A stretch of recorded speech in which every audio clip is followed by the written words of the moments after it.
Hi, with this current installment to the Krogan guides, I think we'll probably, at least for the time being, until something new comes up, be closing the chapter on the Krogan, at least with regards to my guides to them. But did a nice and fun two-man run the other day with the Lord Zakir, playing two Krogan soldiers, hence Arlac Company. And the build here is the diametric opposite of what I originally advocated in my Krogan Soldier Guide. In my original Krogan Soldier Guide, I advocated use of Carnage and maximizing your cooldown and use of a good shotgun, preferably the Grawl, but the Claymore would be quite good as well. But for the past week or two, I've been running what I call the Weapon Master build. It's basically a build that makes no use of Carnage whatsoever. And if the Krogan soldier, doesn't use Carnage, what does he have left? He has the currently very powerful Inferno Grenades. Inferno Grenades are really just quite delectable. They weren't at the time when I was making the other video on the original Krogan Soldier Guide. But they've been significantly enhanced, and they are really, really good. They're very powerful. You can carry up to 4, and the DOT is fantastic, especially for two-man runs or solo runs. But they're just powerful in general, especially against armor. It just melts. It'll burn even through most protection fairly quickly if you toss more than one. You see a lot of phantoms succumb to it. So Inferno Grenades are really, really good. Build, let's run through the build quickly. Fortifications is spec'd in alignment with Weapon Master build. So basically what you'll have is in 4 you'll go for your maxing. You're not using melee, so you're maxing out your damage resistance there. And then as opposed to powers, because you're all about weapons and your grenades, you're going to take the shield recharge, the 15% boost and rank 5 to shield recharge rate. And finally, you're going to max out your protection to give you a very nice 30% damage resistance. That's fortification. Carnage you ignore in this build. Then Inferno Grenade for 4, you go for damage because it picks up radius later on anyway. 5, definitely go for the 2 extra grenades, even though the power is very tempting. But put it this way, you'll do more damage if you have 4 grenades as opposed to 2, if you get my drift. And then 6, you go for the extra shrapnel and radius.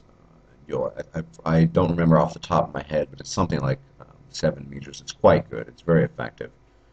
Massive area of effect, great damage, and the extra shrapnel is quite impressive as well. The passive is quite simple. Since you're not using powers, your cooldown is completely irrelevant, which is the really nice thing about this build, which means that you max out your weapon damage. So 4, you go for the 7.5 weapon percent damage. You want to get those headshots, whatever weapon you're using, so you want to get the 20% headshot bonus for rank 5. And 6, you want to get the 10% weapon damage. That'll be a total of 25% extra weapon damage, which is significant. You do actually notice the difference between, say, just having 7.5% and 25%. And as usual, I advocate health and shield. But the nice thing about this particular build is the synergy between taking the 15% shield recharge rate on fortification and the 15% bonus you get in a rank 5 fitness in the bottom row, because it synergizes, so you have a 30% shield recharge rate. Now, I didn't run in this particular build. If I recall the video, I think I was using the cyclonic module or whatever it's called at rank 3. But if you do take the shield recharge for, say, rank 3, you're looking at 60% shield recharge rate, and tell you, if you win, that's actually very significant. When your shields go down when you're running the modulator and you have this particular build, they go pretty much straight back up, which is a lifesaver because there is shield gain. There's always shield gain. That's the build. It's pretty simple. straightforward. And one of the great things about this build is there are no prescriptions for weapons. I have my preferences, other people have other preferences. The thing is, you can take a two-weapon loadout, whatever it is. It doesn't matter how heavy it is because you don't care about your cooldowns.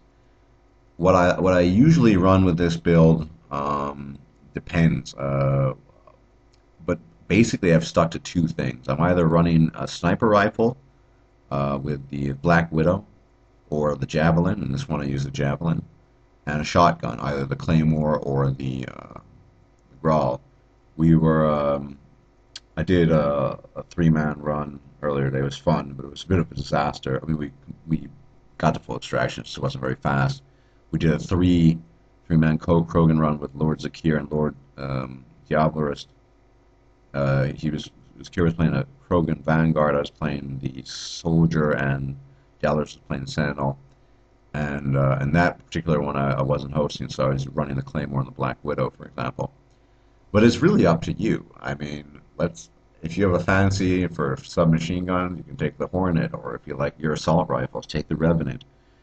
Do whatever you want. Do whatever you think is best, because it's ultimately up to you.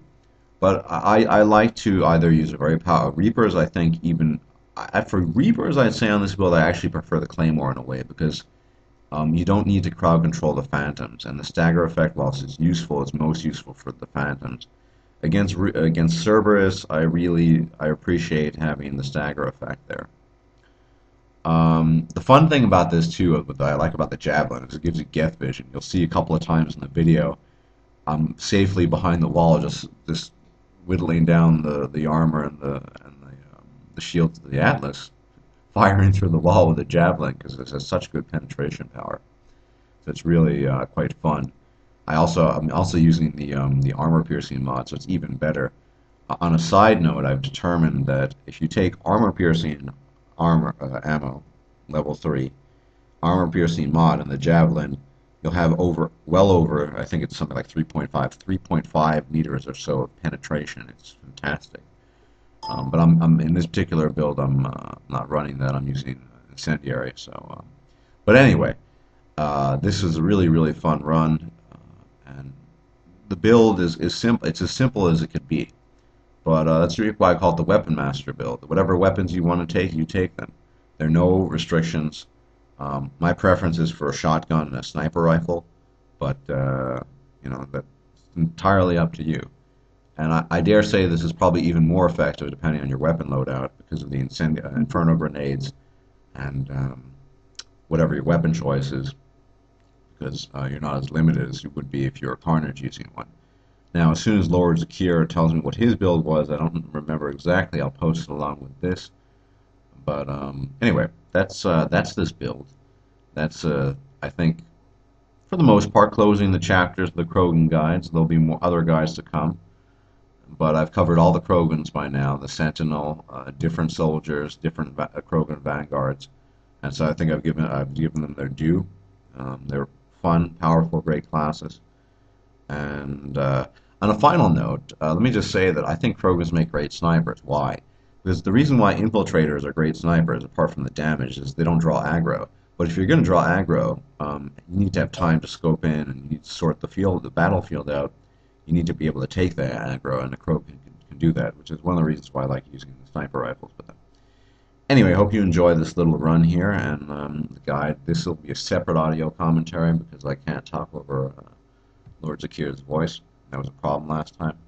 So anyway, I hope you enjoy it, and I'll see you on the forums.